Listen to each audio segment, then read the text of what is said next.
एखादा पिंपल फोडला की जास्त पिंपल्स येतात, हे खरंच होतं का असंच आहे? उन्हाळा असो, पावसाळा असो, हिवाळा असो किंवा काही ढगाळ वातावरण असो, तुम्ही हे सनस्क्रीन लावलं गेलं पाहिजे. स्किनचे प्रॉब्लेम्स जे आहेत अर्धे, हे तुमची क्लीन स्कॅल्प नसल्यामुळे सुद्धा येतात. लेझर ट्रीटमेंटनी स्किन टोन बदलता येतो, गोरं होता येतं, हे खरं आहे का? ॲक्ने येणं हे कॉमन आहे. ॲक्ने ट्रीट न करणं हे पण कॉमन लोकांना वाटतं की नाही केलं तरी चालू शकेल. ती कॉलेजला जाणारी मुलगी होती. अचानक तिला इतके पिंपल यायला चालू झाले. मग मी तिला विचारलं की तुझं स्किन रुटीन काय आहे. तर तिने असे 15 ते 20 प्रोडक्ट माझ्यासमोर ठेवले. लिटरली इतके सगळे प्रोडक्ट वापरल्यानंतर तुमचा स्किन बॅरियर हा खराब होतो. मी सांगेल की टोमॅटो, कांदा, लिंबू अशा गोष्टी चेहऱ्याला लावतात, तर प्लीज अशा चेहऱ्याला गोष्टी लावू नका. चुकीचा मेकअप केल्यामुळे किंवा चुकीचे प्रोडक्ट्स वापरल्यामुळे स्किनला काय परिणाम होतो?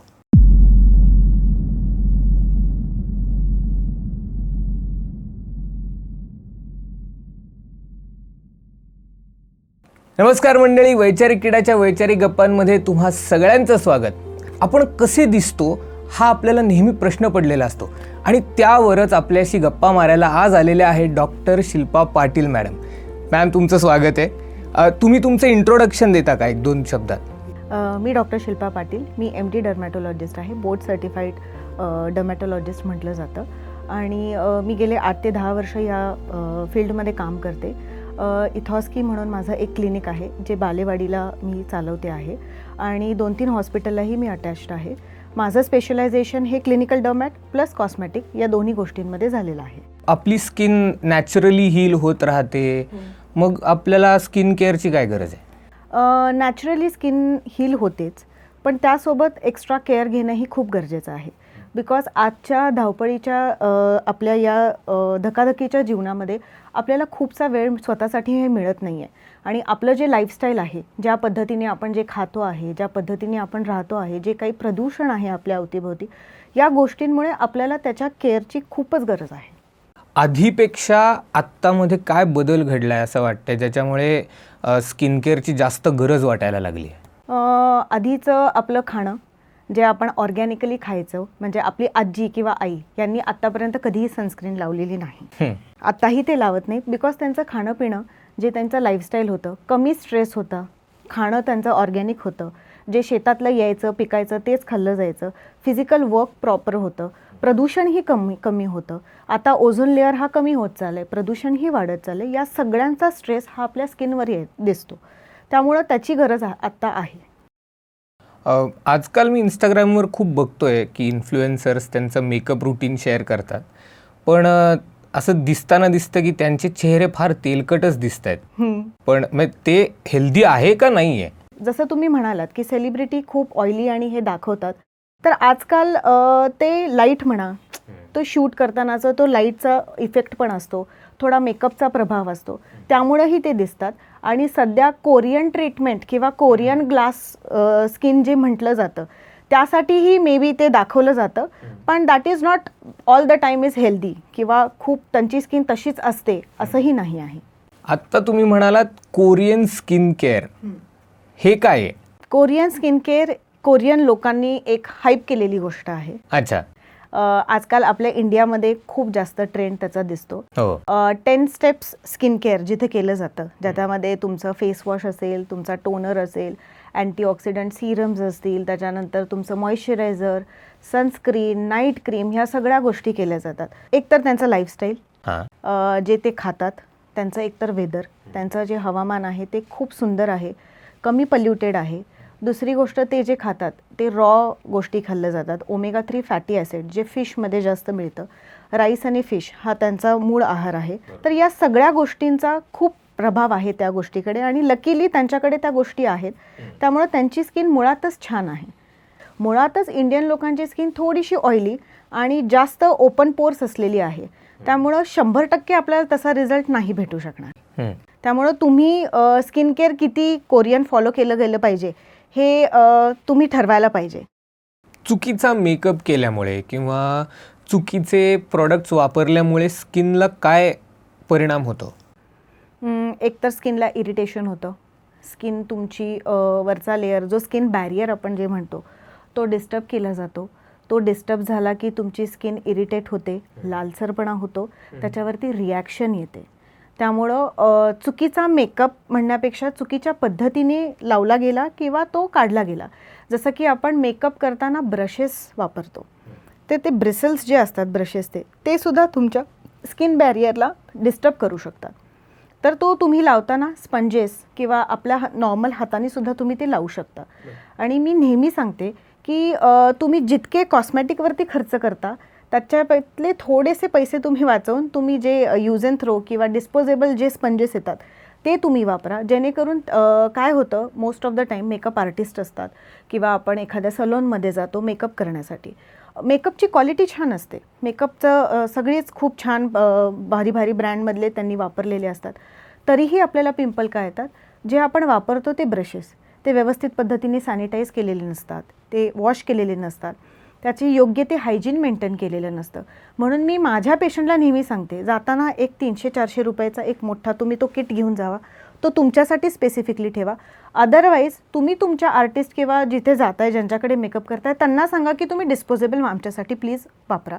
तर त्यांनी करून सुद्धा आपण या गोष्टी, छोट्या छोट्या गोष्टीसुद्धा आपण मॅनेज करू शकतो आणि होणारे ते दुष्परिणाम आहेत ते आपण टाळू शकतो. माझ्याकडे एक 20 वर्षाची मुलगी आली होती, 20 ते 21 वर्षाची कॉलेजला जाणारी मुलगी होती आणि तिला खूप सारे ॲक्ने होते आणि इतके पिंपल होते ते असे एकदम रेडिश म्हणजे असे लाल आणि उग्र असे होते. तर मी तिचं एक पूर्ण हिस्ट्री घेतली. तर हिस्ट्री घेतल्यानंतर मला लक्षात आलं ती दिवसातनं एक 20 प्रोडक्ट तरी वापरत होती. जसं की फेसवॉश असेल किंवा तुमचं टोनर असेल, विटॅमिन सी असेल किंवा सनस्क्रीन असेल किंवा नाईट क्रीम असतील जे ती वापरत होती. आणि त्याच्यानंतर तिला ते वापरल्यानंतर 6 महिने खूप त्याचा छानसा रिझल्ट आला. पण अचानक तिला इतके पिंपल यायला चालू झाले की ती आली माझ्याकडं. मग मी तिला विचारलं की तुझं स्किन रुटीन काय आहे. तर तिने असे 15 ते 20 प्रोडक्ट माझ्यासमोर ठेवले लिटरली आणि तिने सांगितलं की मी हे सगळं ह्याच्यातलं वापरते तरीही मला ॲक्ने का येतात आणि तरीही माझी स्किन चांगली का होत नाही. इतके सगळे प्रोडक्ट वापरल्यानंतर तुमचा स्किन बॅरियर हा खराब होतो. वय वर्ष 14-16 ते वय वर्ष 22 ते 23पर्यंत तुमच्या स्किनमध्ये कोलॅजन हा चांगला डेव्हलप होत असतो. त्यामुळे तुमच्या स्किनला काय हवं असतं की ते स्वच्छ करणं, त्याला नरिश करणं आणि त्याला प्रोटेक्ट करणं. या 3 बेसिक गोष्टी जरी केल्या तरी इनफ असतात. पण हे लोकांच्या लक्षातच येत नाही आहे. म्हणजे ती केस हँडल करताना मला खूप गोष्टींचा विचार करून तिला द्यायला लागलं बिकॉज ती रेडीच नव्हती की या गोष्टी मी न वापरता माझा दिवस मी चालूच करू शकत नाही. इतकी ती त्या गोष्टींसाठी ॲडिक्टेड होती बिकॉज ती एका सेलिब्रिटीला फॉलो करत होती, ती एका इन्फ्लुएन्सरला फॉलो करत होती आणि तिची अपेक्षा होती की माझी ही स्किन तिच्यासारखीच दिसली गेली पाहिजे. तर जेव्हा असे पेशंट येतात तेव्हा मला खरंच आजकालच्या टीनेज जे 18 ते 22 वयामध्ये जे आहेत त्यांना मला सांगायची इच्छा आहे की 10 स्टेप्स 20 स्टेप्स असं फॉलो करू नका. बेसिक स्किन रुटीन तुम्ही करून तुमचे स्किन प्रॉब्लेम तुम्ही सॉल्व्ह करू शकता. सनस्क्रीनचं किती महत्त्व आहे स्किन केअर रुटीनमध्ये अख्ख्या? खरं म्हटलं तर खूप महत्त्वाचं आहे. सन प्रोटेक्शन इतकं महत्त्वाचं आहे की तुम्ही बाकीच्या इतर गोष्टी काहीही फॉलो करा किंवा नका करू, पण सन प्रोटेक्शन हे खूप महत्त्वाचं आहे. ज्यांनी एजिंगसुद्धा फास्ट होतं ते सुद्धा कंट्रोल केलं जातं. जसं की अँटी एजिंग असेल, रिंकल्स असतील, जे आपण म्हणतो सुरकुत्या पडणं, कमी वयामध्ये खूप म्हातारं दिसल्यासारखं दिसणं, या सगळ्या गोष्टी आपण सनस्क्रीननी प्रोटेक्ट करू शकतो. अच्छा. त्यामुळे सनस्क्रीन हे खूप महत्त्वाचं आहे आणि आत्ताच्या घडीला सगळ्या लोकांना सनस्क्रीनचं महत्त्व पटलंय. फक्त कोणतं सनस्क्रीन आपण चूज करावं हे लोकांना समजत नाहीये. त्यामुळे प्रत्येकाने आपापल्या स्किन टाईप प्रमाणे सनस्क्रीन चूज करणं हे खूप गरजेचं आहे. जसं की तुमची त्वचा समजा ऑइली असेल किंवा तुमच्या चेहऱ्यावरती कधी कधी आधीमध्ये पिंपल येत असतील तर तुम्ही जेल बेस्ड असलेले सनस्क्रीन वापरावेत. सिलिकॉन जेल बेस्ड असलेले, वॉटर रेझिस्टन्स असलेले वापरले पाहिजेत, जेणेकरून उन्हाळ्यामध्ये घाम येतो आणि ते निघून जातात तर ते वॉटर बेस्ड असले पाहिजेत, जेणेकरून त्या घामाद्वारे खूप नाही निघाले पाहिजेत. त्याच्यानंतर सन प्रोटेक्शन फॅक्टर हा सगळ्यात महत्त्वाचा घटक आहे त्याच्यातला. तर तो कमीत कमी 50 असावा उन्हाळ्यामध्ये. आपल्या इंडियन जे UV एक्सपोजर जे आपल्याला मिळते त्याच्यामध्ये 30+ वापरलं पाहिजे. आजकाल 90-100 असेही SPF येतात, पण खरं बघायला गेले तर 50+ असलेलं सफिशियंट होतं आपल्याला. आयडियली किती वेळा लावलं पाहिजे सनस्क्रीन? समजा SPF जर असेल, सन प्रोटेक्शन फॅक्टर 50 असेल तर 50 × 10 मिनिट्स जर आपण केलं तर 100 मिनिटं, म्हणजे तुम्हाला 2 ते 3 तासांनी परत रिपीट केलं गेलं पाहिजे. समजा तुम्ही अशा एका इंडोर सेटिंगमध्ये बसताय किंवा ऑफिसमध्ये बसताय, तर तुम्ही दिवसातनं 2दा लावलं तरी चालेल. सकाळ ती 10 ते 4चं जे ऊन आहे त्याच्यामध्ये UV रेडिएशन्स हे खूप जास्त असतात. त्याच्यासाठी तुम्ही हे 2दा 3दा लावणं खूप गरजेचं आहे. जे आपण आता या सेटअपमध्ये बसलोय, जे लाईट्स आहेत, बल्ब्स आहेत, ह्याच्यातनं येणारे सुद्धा जे काही UV रेडिएशन्स आहेत ते सुद्धा आपल्याला अफेक्ट करतात. त्यामुळं उन्हाळा असो, पावसाळा असो, हिवाळा असो किंवा काही ढगाळ वातावरण असो, तुम्ही हे सनस्क्रीन लावलं गेलं पाहिजे दिवसातनं कमीत कमी 2 वेळेस. आणि त्याची क्वांटिटी पण मॅटर करते की तुम्ही किती क्वांटिटीमध्ये घेता. तर 2 फिंगर्स एवढ्या प्रमाणामध्ये तुम्ही सनस्क्रीन घेतलं पाहिजे. आणि इन्क्लुडिंग तुमचं नेक. आपण नेहमी आपला मानेचा एरिया हा नेहमी स्किप करत असतो. हा सगळ्यात जास्त एक्सपोज पार्ट असतो. आता उन्हाळा असल्यामुळे आपण जसे फुल कपडे घातले, स्लीव्स घातले, पण आपला फेस तर हा ओपनच आहे ना, तर त्याला एक्सपोजर हा खूप आहे. धूळ असेल, काही तुमचं डस्ट असेल, प्रदूषण असेल, एअर पोल्युशन असेल, या सगळ्या गोष्टींचा आपल्या चेहऱ्यावरती परिणाम होत असतो. त्यामुळे चेहऱ्याची काळजी घेणं हे खूप महत्त्वाचं आहे. आपण आता मिथ्स किंवा फॅक्ट्स बद्दल बोलूयात. तोंड जर धुतलं नाही तर खूप फोड येतात, हे खरं आहे का? नाही, असं काही नाही आहे. परत मी जसं मगाशी म्हणाले तसंच की समजा वयात येणारी जी मुलं मुली असतात त्यांच्यामध्ये ऑइल सिक्रेशन्स, ऑइल ग्लँड्स जास्त काम करत असतात. त्यामुळे त्या दरम्यान ऑइली स्किन जास्त असते. जर चेहरा दिवसातनं 1दा किंवा 2दा, त्याच्यापेक्षा जास्त धुईने 2दा तरी धुतला गेला पाहिजे. तर ऑइली स्किन असेल तर पिंपल येऊ शकतात, बट नॉट फॉर ऑल, म्हणजे सगळ्यांसाठीच असं आहे नाही. मेकअप करणं हे स्किनसाठी फार धोकादायक आहे, हे बरोबर आहे का चुकीचं आहे? चुकीचं आहे. बरं. मेकअप करू शकतो, फक्त कोणत्या पद्धतीचा मेकअप आणि तो कसा पद्धतीने काढला जातो हे खूप महत्त्वाचं आहे. त्यामुळं मेकअप लावणं हे चुकीचं नाही आहे किंवा धोकादायक नाही आहे. फक्त तो व्यवस्थित आणि योग्य त्या प्रोडक्टनेच तो वॉश केला गेला पाहिजे, हे खूप महत्त्वाचं आहे. बरं. चेहऱ्यावर पिंपल्स येतात, तर एखादा पिंपल फोडला की जास्त पिंपल्स येतात, हे खरंच होतं का असंच आहे? नाही, असं काही नाही आहे. फक्त त्याच्यात इन्फेक्शन होण्याचे चान्सेस जास्त असतात. आणि ते अनहायजेनिक वेनी फोडल्यामुळं त्याच्यामध्ये बॅक्टेरियल इन्फेक्शन्स होण्याचे चान्सेस जास्त असतात.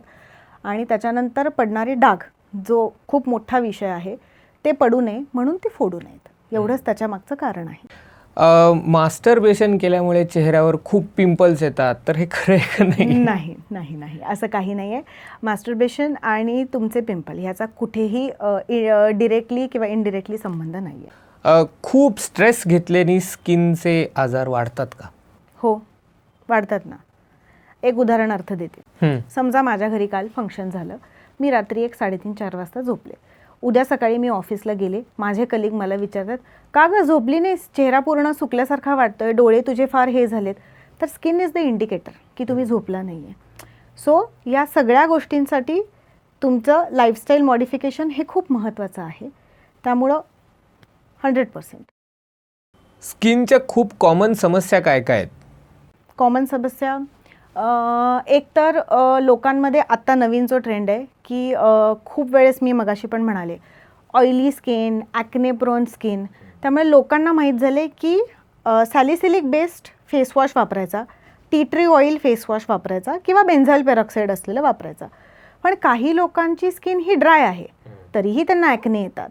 तर त्या केसेसमध्ये मी जेव्हा त्यांचा स्टडी केला तेव्हा असं लक्षात आलं की ते बेन्झाईल पेरॉक्साईड असलेलाच फेसवॉश वापरत आहेत का, तर त्यांना ॲक्ने येत आहेत. तर होतं आहे काय की तुम्ही स्किन सारखा फेस वॉश करून करून, दिवसातनं 4 वेळेस फेस वॉश करून करून जर तुम्ही स्किन बॅरियर त्याचा खराब करताय आणि स्किन ड्राय बनवताय, तर जी डीपर लेअर तुमची जी स्किन आहे त्याला सिग्नल मिळत आहेत की अरे तुझी स्किन ड्राय झाली आहे, चला आपण ऑइल प्रोड्यूस करूया मोर अँड मोर. तुम्ही परत फेस वॉश करताय, परत स्किन ड्राय करताय, परत तुमचा आतला लेअर म्हणतोय अरे स्किनवरची ड्राय झाली आहे, चला ऑइल प्रोड्यूस करूया. सो ही विशियस सायकल आहे, हे आपल्याला कुठेतरी ब्रेक करायला लागते. त्यामुळे मी नेहमी पेशंटला हेच सांगत असते की तुम्ही फेसवॉश काय वापरताय, तुमचा स्किन टाईप काय आहे, ह्याच्यावर खूप डिपेंड करतं. त्यामुळं तुम्ही दिवसातनं 2 वेळेस फेसवॉश करणं is good, not more than 3 times a day. काही काही लोकांना खूप ह्याची हे असते की मला फेसवॉश करायचा आहे, तर न हात धुता फेसवॉश करणं, खूप फ्रिक्वेंटली चेहरा हाताळणं, जे आपण म्हणतो सारखं चेहऱ्याला हात लावणं, हे खूप जणांचं कॉमन आहे. तर हे लावू नये, कारण की आपण ॲट अ टाईम खूप सरफेसला हात लावतो. इथे बसलो तर इथे हात लावला आहे, काय 100 गोष्टी आपण हातात, आपले फोन असतात जे फोन आपण सॅनिटाईज करत नाही. तर या गोष्टी खूप मॅटर करतात. तिसरी गोष्ट झाली, तुम्ही तुमचा स्कॅल्प स्वच्छ करत नाही. त्यामुळे काय होतं, समजा डॅन्ड्रफ असेल तर डॅन्ड्रफमुळे सुद्धा ॲक्ने येतात. हे लोकांना समजत नाही. स्किनचे प्रॉब्लेम्स जे आहेत अर्धे, हे तुमची क्लीन स्कॅल्प नसल्यामुळे सुद्धा येतात. तर हेअर वॉश करणं हे खूप महत्त्वाचं आहे. ह्या सगळ्यामध्ये फूड किंवा लाईफस्टाईल ह्यामध्ये काय चेंज केला पाहिजे? फूडमध्ये जर म्हणालं तर प्रोसेस्ड फूड आपण जे आज खातोय, प्रत्येक पॅकेटवालं फूड आपण खातोय, इन्क्लुडिंग दूध जे सकाळी येतं तेही पॅकेटमधलंच येतं. जर जितकं शक्य आहे तितकं प्रोसेस्ड फूड कमी खाणं. जंक फूड जे म्हणतो आपण, जे 2 ते 3 मिनटात बनतं, जे कुठलीही गोष्ट असेल, जे पॅकेट फूड येतं, प्रोसेस फूड येतं, ते थोडं कमी करावं. जे आपण म्हणतो की ऑर्गॅनिक, आपण आता किती ऑर्गॅनिक खातो हे आपल्याला माहीत नाही आहे. सगळ्याच गोष्टी आता हायब्रिड होत चालल्या आहेत.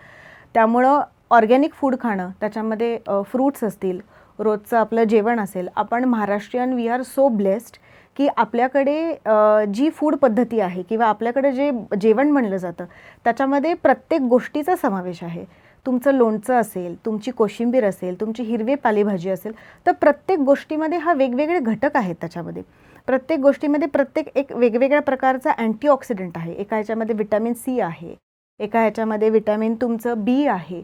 तर ह्या सगळ्या गोष्टी इतक्या छान आहेत, तर ते आपण डे टू डे लाईफमध्ये आपण इन्क्लूड केल्या गेल्या पाहिजेत. आणि पुढच्या येणाऱ्या जनरेशनसाठी सुद्धा आपण जितकं करता येईल तितकं त्यांना त्यांच्या आहारावरती फोकस केलं गेलं पाहिजे. तर स्किनवरती इंटरनल आणि एक्सटर्नल या दोन्ही गोष्टींचा खूपच इम्पॅक्ट होत असतो. तर इंटरनल जर म्हणालं, जर आपण जे काय खातो ते चेहऱ्यावर दिसतं. बरं. कसं दिसतं मी तुम्हाला सांगते की सपोज तुम्ही एकदम पांढरे किंवा ज्यांना ॲनिमिया असतो, ज्याच्यामध्ये हिमोग्लोबिनचं प्रमाण खूप कमी असतं, तर ती लोक एकदम पांढरी शुभ्र आणि अशी पेल दिसतात. तर ते स्किनवरतीच दिसतं तुम्हाला दिसताना. तर त्यामुळं स्किन हा तुमच्या इंटरनल बॉडीचा इंडिकेटर आहे, ज्याच्यामध्ये तुम्हाला निर्देशित करतं की तुमच्या बॉडीमध्ये हे चेंजेस झालेत म्हणून आलेत. माझ्याकडे समजा एखादा पेशंट आला की मला ॲक्ने आले, तर ते ॲक्ने बघितल्यानंतर मी सांगू शकेल की हे ॲक्ने हार्मोनल चेंजेसमुळे झालेले आहेत, की प्रोटीन इंटेक जास्त झाल्यामुळे आहेत, की तुमच्या स्कॅल्पमध्ये डॅन्ड्रफ जास्त होता म्हणून आहेत. तर स्किन हा इंडिकेटर आहे तुमच्या इंटरनल बॉडीचा. कुठलीही गोष्ट तुम्ही काय खाताय हे तुमच्या चेहऱ्यावरती दिसतं. जसं मी म्हणाले, हे लगेच समजून येतं. किती प्रकारचे स्किन टाईप्स आहेत आणि काय काय स्किन टाईप्स असतात? ओके, बेसिक स्किन टाईप्स मी सांगते. एक नॉर्मल, एक असतो ड्राय, एक असतो ऑइली, एक असतो कॉम्बिनेशनमध्ये, म्हणजे टी झोन आपण जे म्हणतो तेवढ्या भागामध्ये. तर तो कसा ओळखायचा? समजा तुम्ही नॉर्मल फेस वॉशनी तुम्ही चेहरा धुतला.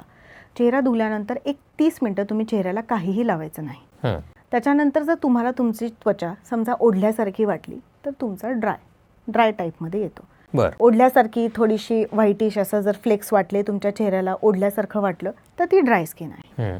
जर तुमच्या स्किनवरती थोडंसं ऑइल आल्यासारखं किंवा रिफ्लेक्शन्स दिसते तर तुमची ऑइली स्किन टाईप आहे.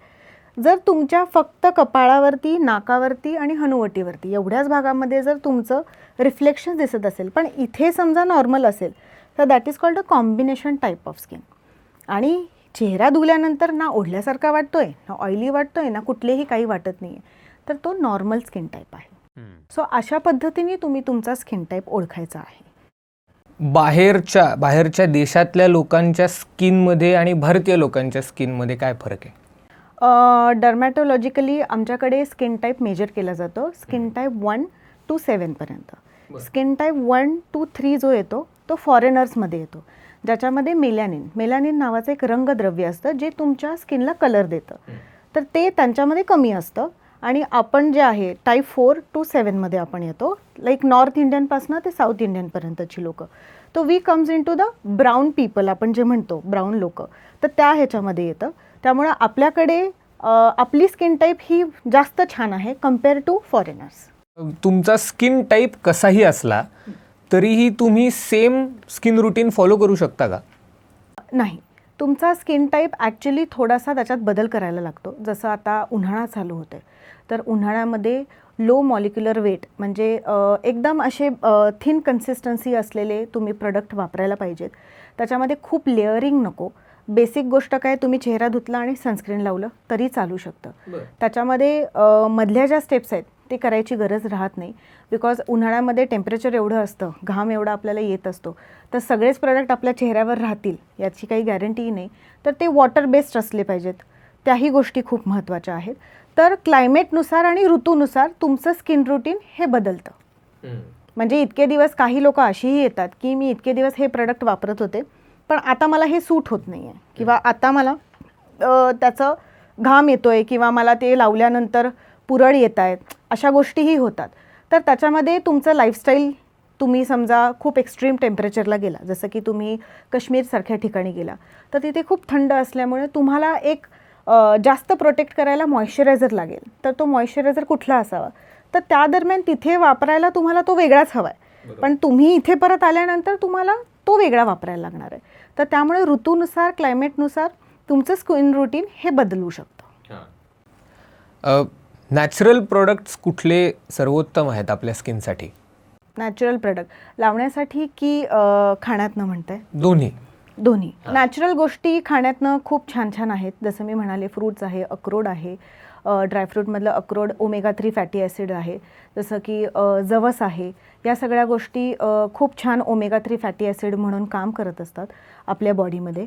तर तुम्ही जितकं खाल तितकं ते छान आहे लावण्यापेक्षा.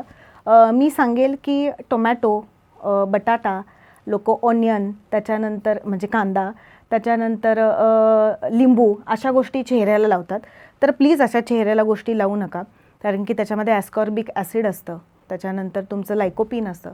असे जे कंटेंट आहेत ते स्किन बॅरियर तुमचा खराब करतात आणि तुमच्या स्किनला इरिटेट करून तुम्हाला काहीतरी वेगळे प्रॉब्लेम्स तयार करू शकतात. त्यामुळं ते रॉ लावण्यापेक्षा त्या क्रीम फॉर्ममध्ये किंवा त्या जेल फॉर्ममध्ये, कुठल्या तरी एखाद्या फॉर्ममध्ये ते लावणं किंवा ओरली घेणं, त्याचे सप्लिमेंट्स घेणं, हे मी रेकमेंड करेल. माझ्याकडे एक 21 वर्षांची मुलगी आली होती. जेव्हा ती 19 वर्षाची होती त्यावेळेस तिला खूपच पिंपल आले होते. त्यासाठी तिने 1 वर्ष 1.5 वर्ष काहीही प्रकारचे ट्रीटमेंट घेतल्या नव्हत्या. त्यांच्या आईचा असा समज होता की या वयात पिंपल येतात आणि ते निघूनही जातात, आणि ते निघूनही जात होते, पण जाताना मागे खूप खड्डे सोडून गेले होते. म्हणजे लिटरली तिचा 80% फेस इन्क्लुडिंग धिस पोर्शन, ह्या भागामध्ये जास्त होतात खड्डे येतात, या भागामध्येही तिला खड्डे होते. तर वय वर्ष 22 असताना ती माझ्याकडे आली. तिच्या आधी ॲक्ने मी स्टॉप केले आणि तिचा कॉन्फिडन्स इतका गेला होता की ती कॉलेजलाच जायची नाही. ती आठवड्यातनं 1दा किंवा 2दा अशी कॉलेजला जायची. जेव्हा ते माझ्याकडे कन्सल्टेशनसाठी यायचे त्यावेळेस त्यांची आई किंवा वडील दोघांपैकी एकजण माझ्याशी बोलायचे. तर मी नेहमी विचारायचे की तुला कसं वाटतंय, बरं तुझा काय प्रॉब्लेम आहे. नेहमी आई किंवा बाबा तिचे उत्तर द्यायचे. तर मी 1दा-2दा त्यांचं कन्सल्टेशन केलं. मग तिसऱ्यांदा आल्यावर मी तिच्याशी बोलायला चालू केलं की तू का बोलत नाहीस. तर तिच्या आईने सांगितलं की जसं तिला पिंपल यायला चालू झाले आणि जसं तिचे खड्डे यायला चालू झाले, तिचा सेल्फ कॉन्फिडन्स गेला, तिचं सेल्फ इस्टीम इतकं हे झालं की ती कॉलेजला जायलाच नाही म्हणते. ती म्हणते की माझ्या मैत्रिणी माझ्याशी बोलत नाहीत, माझ्याशी माझा कॉन्फिडन्स माझा गेला असल्यामुळं मी चांगली दिसत नाही म्हणून मला मिक्सअप करून घेत नाहीत, त्यामुळं ती कॉलेजला जात नाही. त्यामुळं असे लोकांचे सेल्फ कॉन्फिडन्ससुद्धा गेले होते. तर गेल्या 5 ते 6 महिने मी तिची ट्रीटमेंट केली. जसं की खड्डे भरून काढणे, मी जसं म्हटलं मायक्रो निडलिंग, आणि या सगळ्या गोष्टींनी तिचे ॲक्ने अँटीबॅक्टेरियल ओरली असतील किंवा काय केमिकल पील्स असतील, अशा वेगवेगळ्या पद्धतींनी करून तिचा 80% मी चेहरा छान करून दिलेला आहे. आणि शी गॉट म्हणजे इतका तिला सुंदर रिझल्ट मिळाला आणि ती इतकी हॅपी आहे की ती स्वतःहून एकटी येते आता माझ्याकडे आणि ती एकटी सांगते की मला असं असं झालं आहे मॅडम, माझा मागच्या वेळेस हा प्रॉब्लेम झाला होता, आता हा सॉल्व्ह झाला आहे. आणि ते बघून मलाही छान वाटतं की लोकांमध्ये जेव्हा तुम्ही स्वतःहून कॉन्फिडन्स देता, लोकांमध्ये जेव्हा हॅपीनेस देता, तो बघून मलाही खूप छान वाटतं. आणि तिला त्या पद्धतीने तो कॉन्फिडन्सही मिळाला आणि ती परत बॅक टू नॉर्मल तिच्या त्या कॉलेज लाईफमध्ये परत गेली, याचाही मला खूप आनंद आहे. वा. ब्लॅक हेड्स किंवा व्हाईट हेड्स किंवा अंडर आईज डार्क सर्कल्स हे कसं अवॉइड केलं जाईल? हे अगेन डिपेंड करतं तुमचा एज काय आहे. समजा टीनेजमध्ये येणारी मुलगा किंवा मुलगी असतील, वयात आलेले मुलं मुली असतील तर त्यांची स्किन टाईप ही ऑइली असते आणि त्या हार्मोनल चेंजेसमुळे त्यांच्या चेहऱ्यावरती हे ॲक्ने येत असतात. तर ते ॲक्ने येणं हे कॉमन आहे. ॲक्ने ट्रीट न करणं हे पण कॉमन लोकांना वाटतं की नाही केलं तरी चालू शकेल. पण मला असं वाटतं की ते ॲक्ने ट्रीट केले गेले पाहिजेत, कारण की ॲक्ने हा प्रॉब्लेम नाही आहे, तो कधी ना कधी तर जाणारच आहेत. पण ॲक्नेनंतर येणारा जे पिगमेंटेशन आहे, जे खड्डे आहेत, ते खूप अवघड आहेत ट्रीट करण्यासाठी. त्यामुळे तुम्ही ते त्या वयामध्ये ते ट्रीटमेंट घेऊन ते ठीक करणं हे तितकंच महत्त्वाचं आहे. जसं तुम्ही म्हणालात की वयोमानानुसार येणारं डोळ्यांच्या भोवती जे काळं असेल तर युजली तुम्ही सनस्क्रीन, मी जसं सांगितलं तर सनस्क्रीन वापरणं हे खूप महत्त्वाचं आहे. त्याच्यानंतर आय क्रीम्स येतात. मी तर म्हणेल की ज्यांना आयच्या खाली म्हणजे डोळ्यांच्या खाली काही प्रॉब्लेम नाही आहेत, इवन टोन आहे, तर त्यांनी सनस्क्रीन लावलं तरी चालू शकतं. त्याच्यासाठी वेगळे आय क्रीम्स लावायची गरज नाही. ब्लॅकहेड्स आणि व्हाईटहेड्स ह्या चुकीच्या स्किन रुटीन जर तुम्ही केलं किंवा वेगळ्या प्रकारचे प्रोडक्ट समजा वापरले, समजा ऑइली स्किनसाठी तुम्ही क्रीम बेस्ड किंवा ऑइल बेस्ड जर वापरले तर ब्लॅकहेड्स म्हणजे ज्याला आपण क्लोज कोमेडॉन्स, व्हाईट हेड्स असे जे आहेत ॲक्नेचे वेगवेगळे प्रकार येतात. तर या ॲक्नेच्या पहिल्या स्टेजमध्ये कोमेडॉन्स हे जे छोटे छोटे असतात, स्किनसारखेच बम्प्स तुम्हाला दिसायला चालू होतात. तर माझ्याकडे एक वयवर्ष 18 वर्षांची एक मुलगी आली होती आणि तिला क्लोज कोमेडॉन्स म्हणजे स्किनवरती छोटे छोटे छोटे छोटे बम्प्स होते आणि ब्लॅकहेड्स पण होते. तर ती त्याच्यासाठी वेगवेगळ्या प्रकारचे ओव्हर द काउंटर म्हणजे जे सोशल मीडियावरती AHAs BHAs म्हणून येतात, म्हणजे केमिकल एक्सफोलिएटर्स म्हणून येतात. तर ते ती दिवसातनं 2दा वापरत होती. त्याचं पर्सेंटेजही जास्त होतं आणि ते कॉस्मॅटिक प्रोडक्ट्स ती वापरत होती. त्याच्यामुळे तिला खूप जास्त कोमेडॉन्स येत होते. तर जेव्हा ती माझ्याकडे आली तेव्हा तिचा प्रश्न हा होता की मी तर स्किन रुटीन करते छान, पण तरीही मला ब्लॅकहेड्स किंवा कोमेडॉन्स हे का येत आहेत. तर मी जेव्हा तिची प्रॉपर हिस्ट्री घेतली, तिचं स्किन रुटीन काढलं, तर तिने मला 4 प्रकारचे वेगवेगळे सिरम सांगितले. त्याच्यातले 2 ती सकाळी वापरत होती आणि 2 ती रात्री वापरत होती, ज्याची गरज मला असं वाटते नाही आहे. स्किनचे गंभीर आजार कुठले आहेत आणि ते कशामुळे होतात? तसे बघायला गेले तर 3,500 डिझिजेस आम्ही वाचलेले आहेत. बापरे. त्याच्यामध्ये सगळ्यात महत्त्वाचं म्हणजे खूप कॉमन असलेली गोष्ट आहे ती म्हणजे फंगल इन्फेक्शन. एक फंगल इन्फेक्शनची माझ्याकडं केस आली होती की एक 25 वर्षाचा मुलगा होता. त्या मुलानी चेहऱ्यावरती अँटी फंगल क्रीम्स लावले होते आणि त्याला त्याची रिॲक्शन आली होती.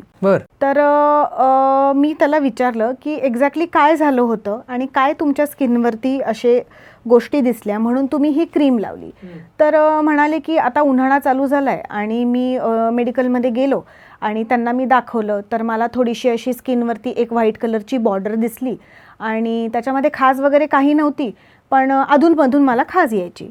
आणि तर म्हणून मग त्यांनी मला मेडिकलवाल्यांनी ती क्रीम दिली आणि मी ती लावली. मी म्हटलं ती किती दिवस लावली?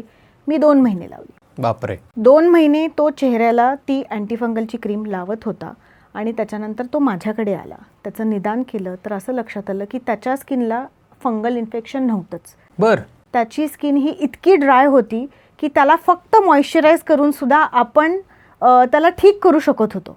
पण त्यांनी डॉक्टरचं कन्सल्टेशन न घेता डायरेक्ट त्याच्या मनाने ज्याला ते वाटेल त्यांनी ते लावून, आजकाल अशा खूप साऱ्या क्रीम्स येतात, मी नाव नाही घेणार त्या सगळ्या क्रीम्सचे, तर त्याचा वापर थोडासा आपण कमी करायला पाहिजे. कुठलीही गोष्ट करताना कुठल्याही गोष्टीची लाज न बाळगता तुम्ही कन्सल्ट करून जर ते लावलं तर खूप बरं होईल. काय स्टेप्स असायला पाहिजेत एखाद्याच्या स्किन केअर रुटीनमध्ये, मुलीच्या किंवा मुलाच्या? त्यांच्या बेसिक ह्याच्यामध्ये असलं पाहिजे क्लिन्झिंग, एक असलं पाहिजे मॉइश्चरायझर आणि तिसरं असलं पाहिजे सन प्रोटेक्शन. ह्या सकाळच्या फेजमध्ये मी जे म्हणते वर्ष 30 नंतर दोघाही मुलामुलींनी हे प्रिव्हेन्शन पार्ट म्हणून जे AM आणि PM रुटीन आम्ही जे म्हणतो त्याच्यामध्ये क्लिन्झिंग पार्ट, त्याच्यानंतर मॉइश्चरायझर आणि सनस्क्रीन हा झाला सकाळचा पार्ट. जे PM रुटीन आहे त्याच्यामध्ये आहे करेक्टिंग पार्ट.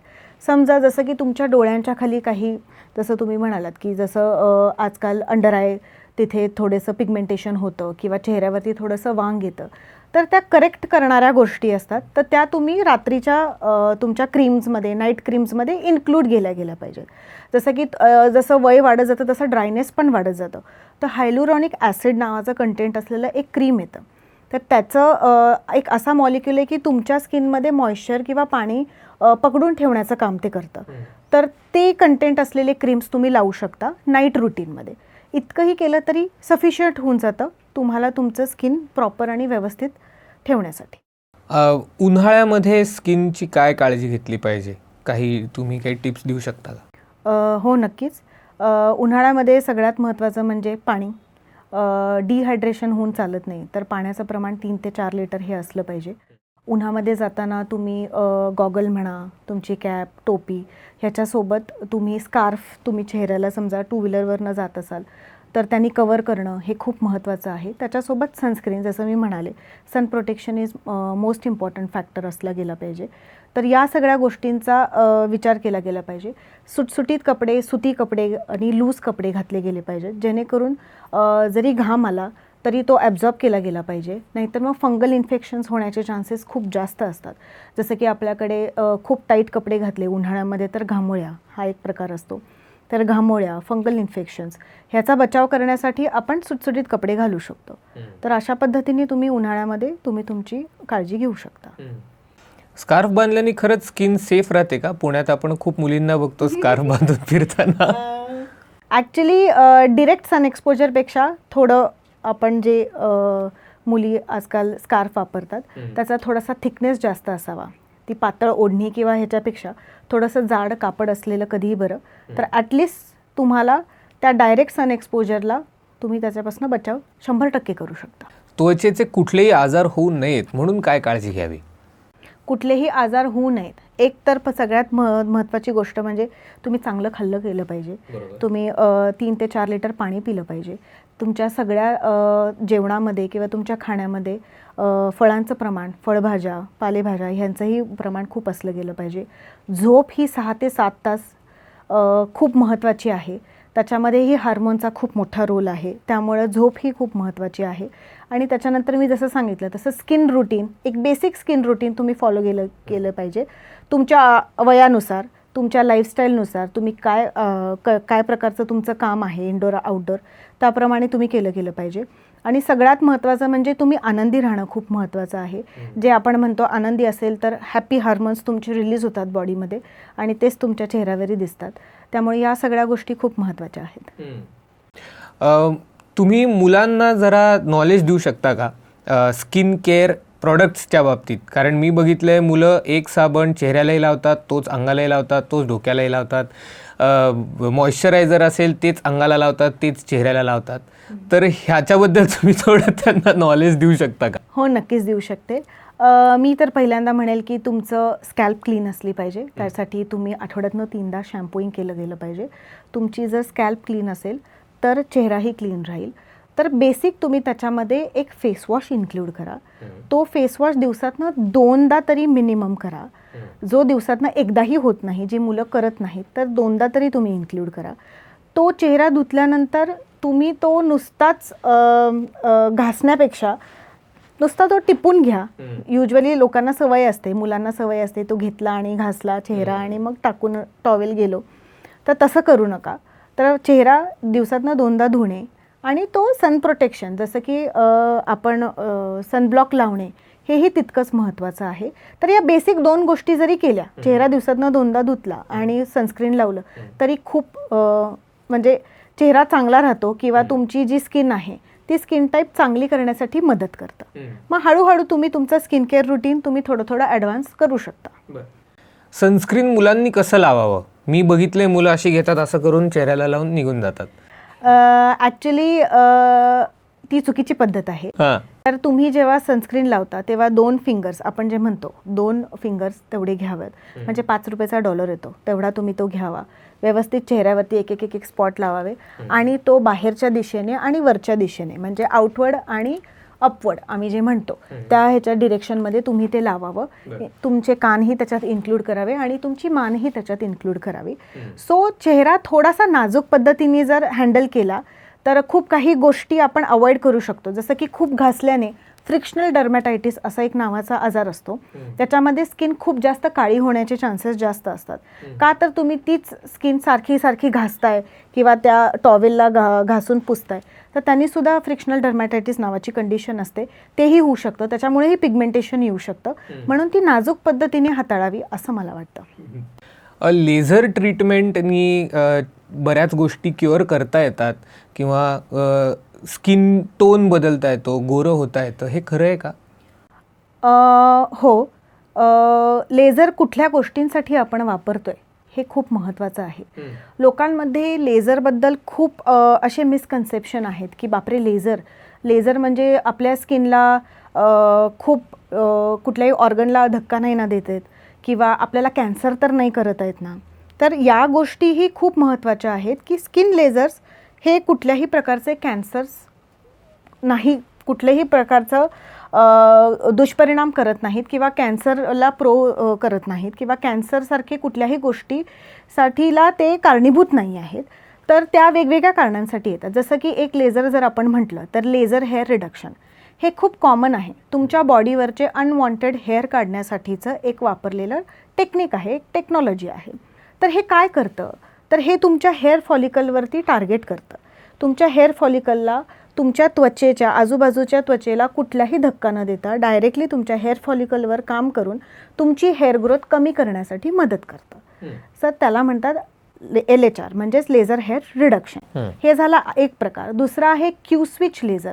जसं आपण मगाशी म्हणालो की पिगमेंटेशनसाठी आपण काय केलं गेलं पाहिजे, जे वांग येतं बायकांच्या चेहऱ्यावरती येतं, माणसांच्या कपाळावरती येतं किंवा जे काही आपण डाय वापरतो त्यांनी जे पिगमेंटेशन येतं त्याच्यासाठी क्यू स्विच नावाचं एक लेझर वापरलं जातं. आपण एक लेझर टार्गेट करतो, त्याच्यामध्ये स्किनच्या डीपर लेअरमध्ये तुमचं रंगद्रव्य म्हणजे मेलॅनिन जे जास्त पिगमेंट तयार झालं आणि त्याच्यामुळं काळपटपणा जो येतो तर ते ब्रेक करतं. ती वेवलेंथ ती लेझर येऊन त्याला ब्रेक करतं आणि ते छोटे पार्टिकल्समध्ये त्याला डिवाईड करतं आणि तुमच्या लिम्फॅटिक ड्रेनेजमधनं ते बाहेर काढलं जातं. सर ही महिन्यातनं एकदा ही प्रोसेस होते. तर अशा पद्धतीने लेझर्स वापरणं हे काही गैर नाही आहे. तर मी जसं म्हणाले की तुम्ही समजा बेसिक स्किन रुटीनपासून तुमचं स्किन रुटीन तुम्ही प्रॉपर केलं, तुम्ही एक लेवलला येऊन पोचला, त्याच्यानंतर तुम्हाला ॲडव्हान्स लेवलला जायचं आहे, हळूहळू तुम्ही इंट्रोड्यूस करू शकता.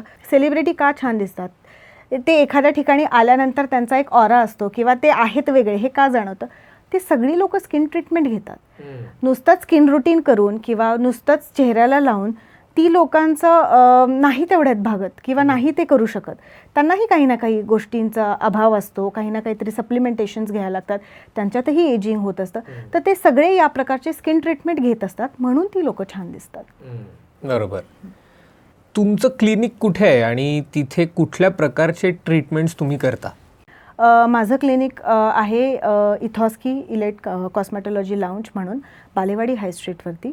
आणि तिथे मी या सगळ्या प्रकारचे ट्रीटमेंट्स देते, ज्याच्यामध्ये लेझर हेअर रिडक्शन असेल, ज्याच्यामध्ये बॉडी कॉन्टुरिंग असेल, ज्याच्यामध्ये फेस कॉन्टुरिंग किंवा फॅट लॉस असेल, ज्याच्यामध्ये क्यू स्विच लेझर जे पिगमेंटेशनसाठी काम करतं, जे टॅटू रिमूव्हलसाठी सुद्धा काम करतं, त्याच्यानंतर PRP असेल किंवा हेअर ट्रान्सप्लांट असेल. एन नंबर ऑफ तिथे ट्रीटमेंट्स केल्या जातात ज्या ॲडव्हान्स आहेत. आणि आमच्या इथॉस्कीची USP ही आहे की सगळे मशीन्स जे आहेत ते US FDA अप्रूव्ड आहेत आणि जगातले नंबर 1 टेक्नॉलॉजी मी तिथे आणलेल्या आहेत. आणि तिथे all the time under my गायडन्सचंच ट्रीटमेंट केल्या जातात. सो तुम्हाला all in one under one roof skin, hair आणि नेल या तिन्ही गोष्टींचं तुम्हाला सोल्युशन इथॉस्कीमध्ये मिळेल. वा. एक शेवटचा प्रश्न, आमच्या प्रेक्षकांसाठी तुम्ही स्किन केअर, त्यांची स्किन चांगली राहावी म्हणून तुम्ही काय टिप्स द्याल? ओके. सगळ्यात महत्त्वाचं म्हणजे तुमचा स्किन टाईप कोणता आहे तो ओळखून घ्या, त्यानुसार तुम्ही तुमचं स्किन रुटीन करा. आणि सगळ्यात महत्त्वाचं म्हणजे तुमचं खाणं, डाएट आपण जे म्हणतो ते व्यवस्थित ठेवा. एक 15 ते 20 मिनटं एक्सरसाइज करणे, जे तुमच्या बॉडीमध्ये ब्लड सर्क्युलेशन म्हणा, ऑक्सिजन कॅरिंग कॅपॅसिटी जे वाढवून तुमच्या स्किनला जे ग्लो देऊ शकेल, तर एक्सरसाइज करा. चौथी गोष्ट, झोप छान घ्या, जेणेकरून तुमचे हॅपी हार्मोन्स रिलीज होतील. आणि भरपूर प्रमाणात पाणी प्या. तर थँक्यू शिल्पा मॅम, तुम्ही इथे आलात आमच्या शोवरती आणि आमच्या प्रेक्षकांना खूपच चांगली माहिती, खूपच चांगली इन्फॉर्मेशन आणि चांगल्या प्रकारच्या गोष्टी तुम्ही सांगितल्यात. त्याच्यामुळे आमच्या प्रेक्षकांना खूप फायदा होईल ह्या सगळ्याच तुमच्या माहितीचा. त्यामुळे खरंच खूप धन्यवाद. Thank you so much. हा व्हिडिओ आवडला असेल तर नक्की लाईक करा, शेअर करा, वैचारिक किडाच्या पेजला सबस्क्राईब करा आणि भेटूयात वैचारिक गप्पांच्या पुढच्या एपिसोडमध्ये. धन्यवाद.